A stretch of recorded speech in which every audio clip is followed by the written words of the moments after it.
Hello everyone, Juxtaposition here. Today's video is going to be about the Hollywood Screen Actors Guild. And if you've been following my videos, you know that I often refer to Hollywood as a cult. And I couldn't be more serious about that.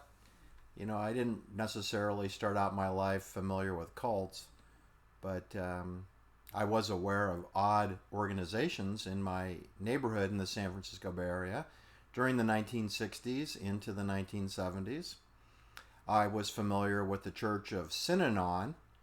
I was probably less familiar with it than George Lucas was and Francis Ford Coppola. They worked with the Church of Synanon in 1969 when they filmed their dystopian society film for Warner Brothers known as THX 1138, where Francis Ford Coppola was a 29-year-old producer and the upstart age 25 George Lucas was the executive director of a film starring Donald Pleasance, who's in his 40s and has superior experience to both Francis Ford Coppola of UCLA and George Lucas, an intern from University of Southern California, USC.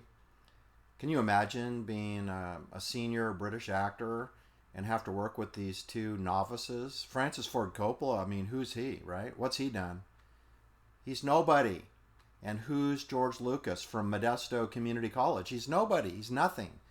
But he's the executive director, and Francis Ford Coppola got $550,000 advance from Warner Brothers. So I guess there's someone. And in addition to that, we signed Robert Duvall, who co-stars with Donald Pleasance in this dystopian film about the world being kind of like, you know, the COVID situation where there's lots of mandates, there's lots of confusion, a lot of depression, a lot of unemployment, and a lot of totalitarian, authoritative type society. That was done in 1969. The film wasn't released, I don't think, until 1971, you know, which is around the time that The Godfather was in production. You know, Godfather Part 1, again with Francis Ford Coppola as a junior director for Paramount Pictures. And it had a producer also, and it was not Bob Evans. No, Bob Evans just an empty suit that is a vice president for Paramount Pictures. He wasn't involved in any of the films for Paramount Pictures, not at all. He likes to take credit for you know, Love Story and The Godfather 1 and 2 and Chinatown. And when he was working at Paramount Pictures, he was the lackey who met with the producers of each of those epic films just to make sure that things got done on time. But he's not involved with the content of any of those films. He doesn't edit them. He doesn't have any last cut authority. Why would he? He was a very young man, and he was learning his craft.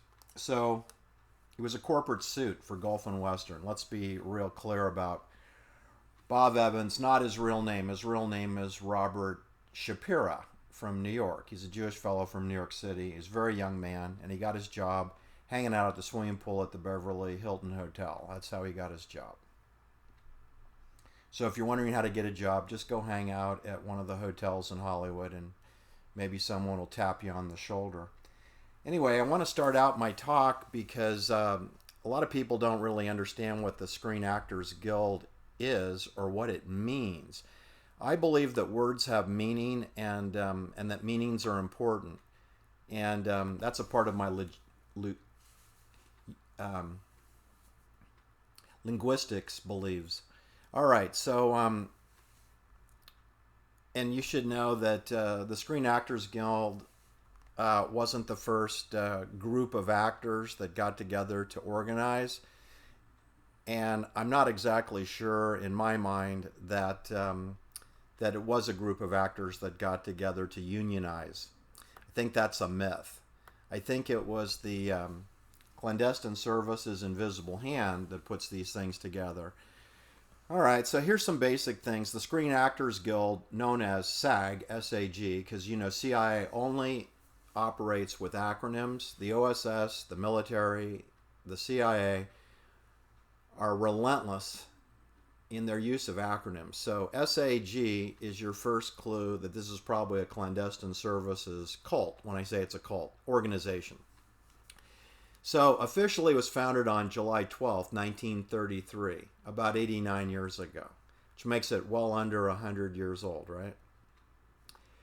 However, it was also modified and changed in 2012. So let's just stick with the concept of the Screen Actors Guild. They have a mission statement. I'm not going to read it because you know what? It's not really applicable to what they do for a living. It's just a cult. And before the Screen Actors Guild was created, a group of actors from New York City who were associated with the Lambs Club in New York, they came out to Hollywood with the silent films, and they formed their own club called the Masquers Club in 1925. The Masquers Club.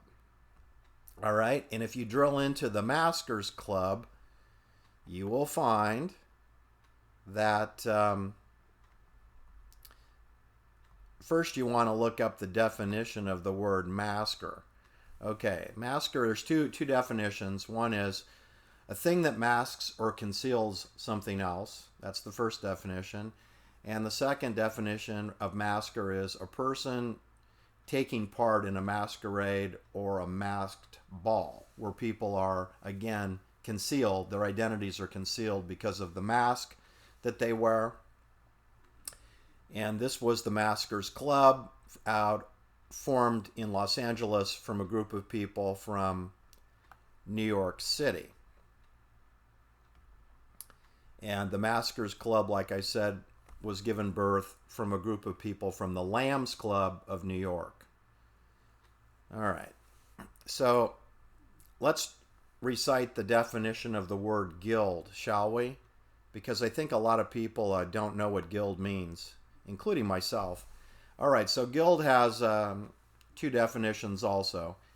The first definition is it's a medieval association of craftsmen or merchants, often having considerable power. An association of people for mutual aid and pursuit of a common goal. Or the second meaning is a group of species that have similar requirements and play in a similar role within a community. I think both of those definitions apply to Hollywood and the Hollywood cult and the Screen Actors Guild, which is a cult. Because some of those people appear to be reptilian or satanic, meaning they're very sociopathic, devoid of any feelings. Anyway, just let that sink in for a second. An association of people for a mutual aid or pursuit of a common goal. Just think about that. Think about that as I click on to something else I'm interested in. I'm going to come back on screen here. All right, so again, this is formed in July 1933. Now, it takes a while to get all the actors to, sign up, right? Because that didn't really exist before, and the Maskers Club wasn't very large membership. So it took, a good 5 years to get everybody, enrolled, which includes screenwriters, directors, producers, actors, set designers, everybody who participates in a film, motion picture, and later television production needs to be a card-carrying member of the Screen Actors Guild. Now, just so to let you know, today that's a $3,000 one-time initiation fee, and then $58 a year entry-level annual dues, $58. Now, it's graded based on your income, which I don't know how they verify that, but let's say that you're Leonardo DiCaprio or Tom Cruise or Tom Hanks, who's gone missing for the last 2.5 years. Let's say you're somebody that's a blockbuster character like Arnold Schwarzenegger, then you got to pay like $6,900 in dues plus the $3,000. So you're looking at a one-time, under $10,000 for Arnold Schwarzenegger, and then it's going to be like $6,900 a year They do adjust that for inflation periodically. But for your average person, and there's 140,000 members of the Screen Actors Guild, approximately 100,000 of them being quote unquote active. I don't know what their definition is of active actor. Maybe it just means that you have to audition for parts once a year. But they have some kind of definition of what an actor that's active is.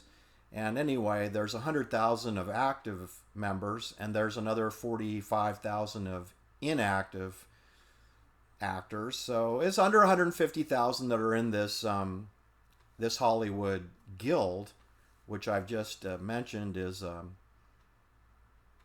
group of people for a common purpose. And that common purpose, if you haven't been watching my videos, I'll just cut to the chase. Social engineering. In other words, they play a role behind a character, which is sort of like wearing a mask. In other words, they're playing a character who they're not. They're not that person. Although if they're a good actor, you believe the character is authentic, right? That's acting. And you're part of a group. And I'm going to call the group a cult because when you look at all the marriages and divorces of the people in Hollywood, you'll see they're inbred. They actors marry other actors, or they marry, a director. The ladies often marry a director or a producer or their manager. And it's always someone who has a Screen Actors Guild card. So what I'm going to say is that we have 145,000 people that are in the Screen Actors Guild, and that's the society from which you can date or marry. And I'm here to tell you, I don't think people are doing a lot of dating and romancing in Hollywood. I don't think they have time. I think they're lucky to get work, and then they're put together either on set or at the beauty salon or at the Jay Sebring, haircut barbershop, which, as you know, is a surveillance operation for CIA, Hollywood. If you didn't learn that, you should know that every single aspect of Hollywood is controlled and surveilled. That means you get provisional housing. If you get a contract, you get a place to live. They decide which house you get to live. You don't decide. Someone in management decides. It's like saying Brian Epstein managed the Beatles. Are you out of your mind? Once you sign a record contract with EMI, CBS, RCA, they manage the talent. They're in charge of social engineering, not some young 29, 30, 31-year-old man named Brian Epstein. He's not in charge. He doesn't know what the content social messaging is of the Tavistock Institute. He doesn't know what the British intelligence narrative of the day is. He doesn't know that, but they do, and they decide. All right? So the agent or manager of an actor doesn't decide the work that the actor does. The producer and sponsor, financial sponsor of the film or television show, they decide. And we don't know the names of these people because they're hidden. They're concealed. Anyway, once they got a robust number of actors signed up for the Screen Actors Guild, we roll into 1939, and a whole series of epic films came out. You remember my favorite epic film of all time, because it's a banking documentary, was called The Wizard of Oz, which of course starred Judy Garland, who I think was only 16 or 17 years old when she did this film.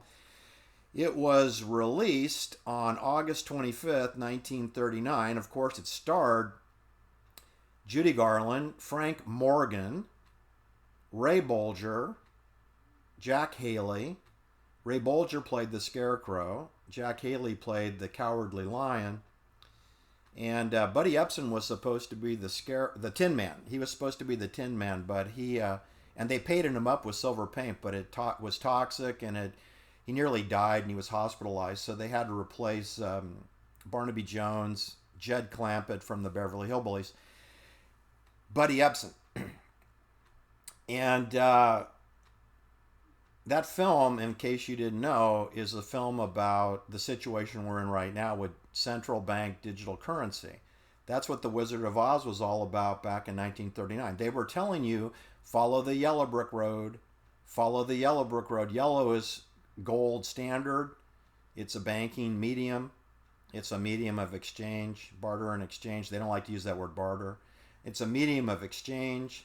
The Wizard of Oz, the mighty wizard, is a central banker. He hides behind a curtain. He's really a little old man on a stepladder behind a curtain, pulling levers, blowing smoke and flames out of the nose of a Moloch lion's head. The scarecrow represents most people in the United States. They're brainless, clueless, no capability for critical thinking. That's the scarecrow, no brain, right? They're mocking you, people. They're mocking you. They think you don't have a brain. Now, if you're watching my video, you do have a brain. But most people aren't watching my video. I have low ratings compared to, like a cooking show. So most people are more concerned with steroid football, steroid basketball, steroid, soccer, steroid and blood-doped football and baseball, or whatever sport that's on television is doped. And they're more interested in that, and they'll fight me to the core to say that I'm a lunatic, when the fact is everything I just said is 100% accurate and true. All right, so the scarecrow is for the clueless American or citizen of the world. The Tin Man doesn't have a heart, doesn't have a soul, doesn't have empathy. So that's sort of a message to let you know there's people out there that are sociopaths that don't care if you live or die, don't care if you're happy or sad. They have no heart. So that Tin Man exists in our society. Unfortunately for us, they typically exist in a management position at a large corporation. Okay, then we have the Cowardly Lion. The Cowardly Lion represents a person who's afraid of their own shadow. That would definitely, represent the majority of Americans who are afraid to stand up for their rights and their freedoms, which means, and sadly, unfortunately, that if you're unwilling to fight for your freedom and liberty, you won't have any. And Cowardly Lion's going to end up, in a zoo. They're going to be in a zoo, in a pen, in a mandated, walled prison cell. That's where Cowardly Lions end up. In other words, it doesn't end well for them. Then we had two other characters in The Wizard of Oz which were featured. We had the Wicked Witch of the East, okay? And that was Evelyn. Her name was Evelyn. And then we had the Wicked Witch of the West, whose name was Evil. And Dorothy, who went to sleep and was having a problem with a school teacher who wanted her dog, Toto, to be taken to animal control and probably euthanized. And she went to bed with this nightmare that this school teacher wanted to euthanize her little dog, Toto. Then she goes into a dreamlike state, like MK Ultra CIA experiments. And she conjures up this idea that she's caught up in a tornado and her home in Kansas is lifted off the ground and transported to another zip code where it lands in the Munchkin City. And when she steps out of the house, she sees the ruby slippers, which in the book are silver, as an alternative money currency, but they are changed to ruby red for the 1939 film Wizard of Oz. And Dorothy realizes that the house has landed and killed the Wicked Witch of the East, Evelyn. So she's dead. And the Munchkin people are very happy and they celebrate. You killed the Wicked Witch of the East. This is great, because she was a harassing terrorist. And then somehow, Evil, the Wicked Witch of the West, arrives on the scene and is furious and wants those ruby slippers, which magically transport their way over to Judy Garland, Dorothy, the character of Dorothy, the little girl lost from Kansas. So now Evil is really upset, and her flying monkeys can't do a damn thing about it. So those are messages you're getting. Flying monkeys. You have a Gestapo policeman called Evil, the witch, who looks a lot like a nun in a habit from the Sacred Heart convent, the convent of the Sacred Heart. To me, that's what Evil and Evelyn look like. They look like they're nuns from the Sacred Heart Order. That's what they look like. And they act like that too, in real life. They do. I have personal experience. They act exactly to a T the way they're depicted in The Wizard of Oz, released in August 1939. So that was the first of the epic films.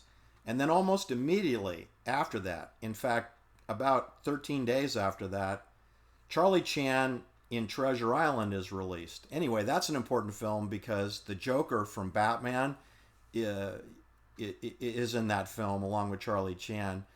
I'm trying to remember his name. The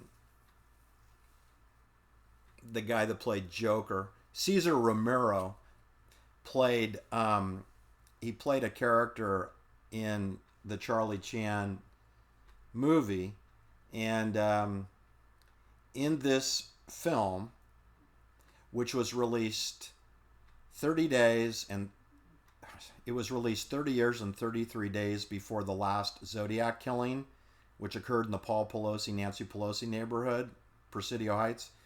Anyway, Charlie Chan at Treasure Island was released on September 8th, 1939, and they introduced the concept that there was a Zodiac killer killing wealthy people in San Francisco in 1939.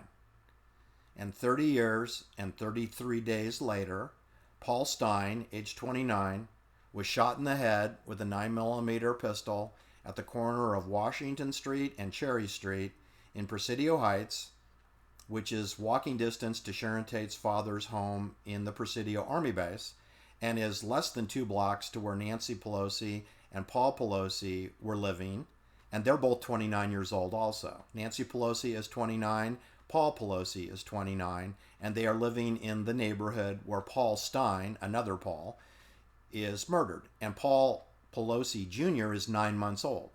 So Paul Pelosi Jr. is 9 months old. Paul Pelosi Sr. is 29 years old. Sharon Tate's father, Paul Tate, is 47 years old. Right? Nancy Pelosi is 29 years old. Paul Stine is 29 years old. And he's dead at the corner of Washington and Cherry Streets, walking distance to Haight-Ashbury CI Operation Free Medical Clinic, and walking distance to St. Ignatius High School, where Paul Pelosi attended high school, and University of San Francisco private Jesuit University, and home to Lone Mountain College for Women, Jesuit, and walking distance to St. Agnes Parochial Elementary School, which is literally 1 block from the Free Medical Clinic, which later becomes home to Patricia Hearst's safe homes where no one could find Patricia Hearst. There she is, living in that neighborhood for 18 months. Nobody could find her, and there she is right under our noses in a CIA zip code. What a coincidence. I'm sure the CIA had nothing to do with Patricia Hearst or her grandfather, William Randolph Hearst, father of yellow journalism. Remember the Maine, the USS Maine, sunk in the port of Havana. You know, where Jose Menendez was born, in that city, Havana, Cuba. Jose Menendez, who later gets assassinated by CIA, and they blame his sons. They blame Lyle and Eric Menendez when it was a professional murder. But that's okay. That's what they always do. All right, so that film comes out, bang, bang. We have Wizard of Oz, which is a banking documentary featuring Judy Garland. And what an ironic situation that Judy Garland ends up being murder-suicided, died in central London at age 47, which is where the home of centralized banking is. Judy Garland died walking distance to where Roberto Calfi died. Roberto Calfi was the number one private banker for the Catholic Church, the Roman Catholic Church, the Holy See, the City of Vatican, the Freemason propaganda DUE, the CIA, the clandestine services, Operation Gladio in continental Europe. Roberto Calfi was in charge of that, and he's got a passport in his pocket that reads Gianni Calvini, and then Hollywood has done films featuring a Calvini, little play on the passport of Roberto Calvi. And that's where Judy Garland was killed, in the center of banking for the world. And she, at age 16, starred in The Wizard of Oz, which was a documentary about centralized bank control. Centralized bank digital currency. I don't know if Judy knew about that because they didn't have computers back then. But we can see looking back, that's what that was all about.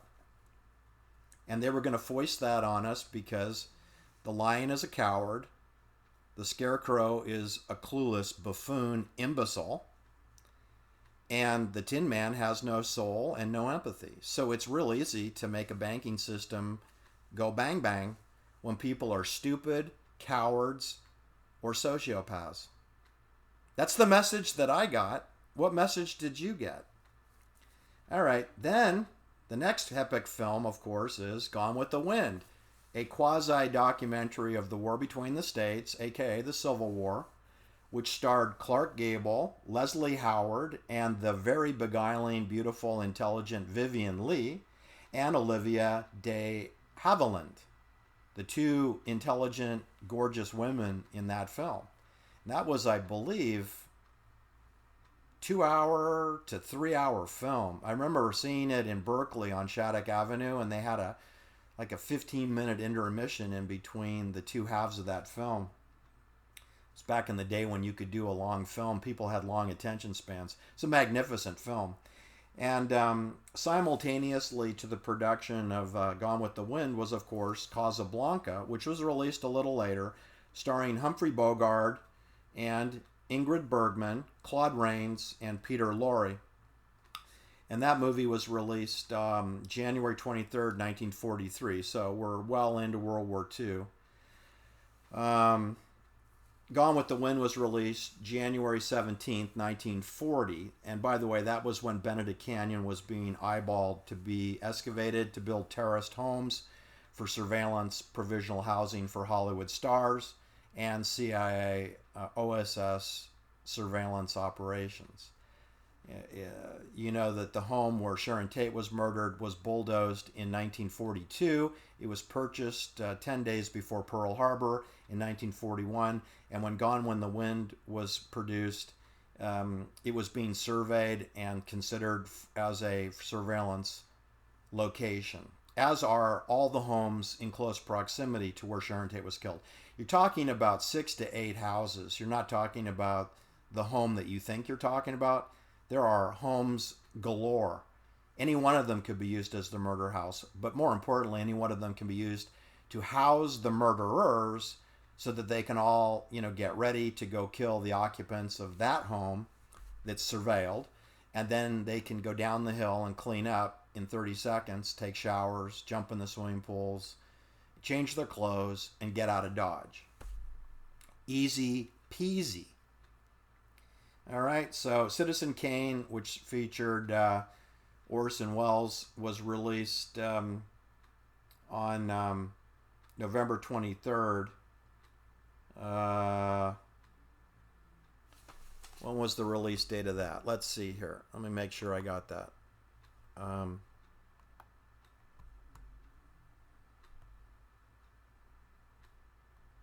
Citizen Kane was released initially. I have bad information on that. In 1941.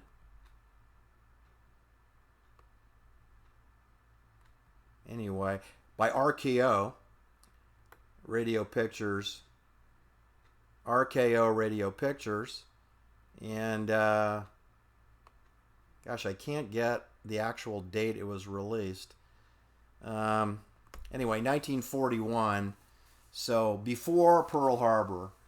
And you should know that the studio that built the Cielo Drive terrace and excavated the dirt where Sharon Tate was murdered was RKO, and that Joe Kennedy Sr., John Fitzgerald Kennedy's father, was a financial equity participant in RKO Radio. So you could say that Jack Kennedy's father built the murder scene for Abigail Folger and Sharon Tate and Tom Coomer. That was actually purchased by Joe Kennedy and the people who supported Orson Welles. Now, Orson Welles is an important person, folks, because you may remember that the first film that Natalie Wood, whose name is Natasha Zakharenko, Natalie Wood, the first film where she had a speaking role starred Orson Welles. It was called tomorrow is forever. But I think we know that tomorrow only lasted till age 43 for Natalie Wood. Orson Welles was in that film. And the reason I bring that up is the last film that Sharon Tate appeared in was with Orson Welles in Rome, Italy. And that film was called 13 Chairs or 12 Plus 1 in France. So I'm telling you that Orson Welles, who plays the Citizen Kane character, is implicated in the life of Natalie Wood and Sharon Tate, who were both murdered. First, Sharon Tate was murdered at age 26 when she was pregnant, refused to get an abortion, and had not renewed her 7-year contract with MGM and CBS. And Orson Welles just finished filming with her, and she was murdered before that film was released. And that Orson Welles appeared with Natalie Wood, who was murdered. You know, she was, I believe, 8 years old, and she was murdered at age 43. So that means 35 years after Orson Welles worked with Natalie Wood, she was murdered at Santa Catalina Island in 55-degree ocean temperatures at around 3 o'clock in the morning on November 29th, 1981. So there you go. You know who else was in Citizen Kane besides Joseph Cotten? Agnes Moorehead. Agnes Moorehead played the mother-in-law in Bewitched, you know, with Elizabeth Montgomery, the television show, the wacky CBS television show about witches. Darren Stevens' mother-in-law was played by Agnes Moorehead. Endora was her name. Samantha was the beautiful housewife, witch, who promised not to use her powers, and that didn't do anything to engender. You're always going to have a problem with the mother-in-law. But anyway, Agnes Moorehead was in Citizen Kane, which was released in 1941. I bring Agnes Moorehead up because guess what? She appears at the phony fake wedding cocktail party reception for Roman Polanski and Sharon Tate on January 24th, 1968 at the Playboy Club in London, England, where the Church of Scientology has an office in that building, next to the Grand Sheraton Hotel on Green Park. Anyway, that's 1.5 blocks from where Cass Elliot was murdered, and that's 1.5 blocks from where Keith Moon, the drummer for The Who, was murdered. It's about a mile from where Judy Garland was murdered. She was murdered first. She was murdered in 1968. Judy Garland was murdered after the phony fake wedding of Roman Polanski and Sharon Tate, which was in January 1968. Judy Garland was done away with in June 1969. She was done away with like 2 months before Sharon Tate was done away with. Yes, she was. I find that more than ironic. Anyway, my point is that all these people that are in the Screen Actors Guilds, that's the pool of people who have to inbreed. They all get married and divorced with each other, whether it's William Shatner or Bill Shatner, or whether it's Leonard Nimoy, or whether it's Agnes Moorehead, who also married people in the Hollywood British business as actors, directors. There's no exceptions. That's true with Vivien Leigh and Laurence Olivier, as it's true with Olivier de Havilland. It's true with Susan Hayward. It's true with Jean Harlow, whose husband gets murder-suicided at 9820 Easton Drive in Benedict Canyon, where Tom Coomer was assigned provisional housing, and then he gets murdered, in close proximity to that at the Cielo Drive address with Sharon Tate. See, it's a bang-bang all around. Everybody. And he got shot also. He got shot with an M16 rifle with a .22 caliber pistol bullet, with a .22 caliber bullet in an M16 rifle with a bayonet. Tom Coomer, Jay Sebring. and he was living in the home where Jean Harlow's much older husband was murdered with a .38 caliber pistol in the back of his head. Kind of sort of like the way that Art Linklater's son-in-law was shot in the back of the head with a .38 at age 33 in West Hollywood. All right, that's my point for today. Believe me, if you drill into all the people that are in the Screen Actors Guild, you will be astounded how they all get married and divorced.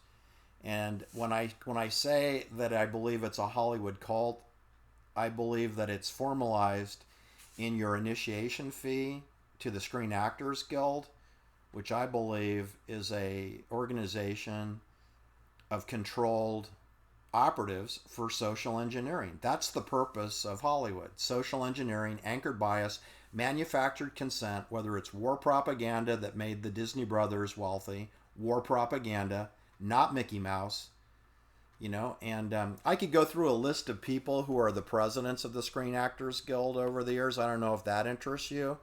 It's kind of the who's who. It's a figurehead position, people. We all know that Ronald Reagan was the president of the Screen Actors Guild for a short while.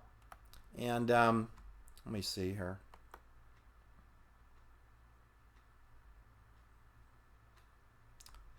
Yeah. I'll mention some names. None of these people really had any authority. The first president of the Screen Actors Guild in 1933 was Ralph Morgan. What a surprise. That's the brother of the Wizard of Oz, Ralph Morgan. Frank Morgan is the mighty, wonderful Wizard of Oz that Judy Garland played next to. Judy Garland starred with Frank Morgan in The Wizard of Oz. The Wizard of Oz's brother, Ralph, was the first president of the Screen Actors Guild. Do you think that's interesting? Immediately after him was Eddie Cantor. He was a comedian, vaudevillian actor. Then we had Marcus Welby, MD, Robert Montgomery. He played the doctor that came to visit you at the home. He made house calls.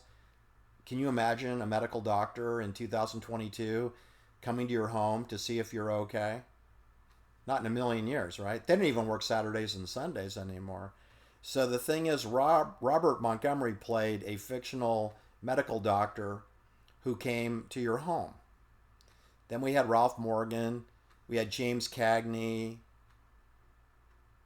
Then we had Robert Montgomery again. Then we immediately after Robert Montgomery, the second time we had Ronald Reagan, who went on to become Masters of Ceremony for the Disneyland operation in Anaheim. He did that after his Screen Actors Guild work. He was also signed to work with General Electric as their corporate spokesperson, who was a major exhibitor at Disneyland. Then we had Walter Pidgeon. Then we went on to Ronald Reagan again, served 1959, 1960. So Ronald Reagan twice was president of the Screen Actors Guild. Dana Anders. We had Charlton Heston. We had Dennis Weaver of McLeod. He was the Screen Actors Guild. We had Ed Asner. Patty Duke, who had provisional housing at 1600 Summit Ridge Drive, which looks directly onto the Sharon Tate murder scene property. It's very close. It's like 700 meters distance to where Abigail Folger's body bled out on the lawn. You'd have the home that was assigned to Patty Duke. She didn't spend a lot of time in that home because she had 3 boyfriends, all 20 to 30 years older than her. And then we had Melissa Gilbert, and we had Ken Howard, who was the White Knight. And so that just gives you a little flavor of who was pretending to be the leader of the Screen Actors Guild. I'm here to tell you that the Screen Actors Guild is controlled by the CIA. That's who runs the Screen Actors Guild. Thanks for listening. Hit the like and subscribe. Have a great rest of your day. Bye-bye.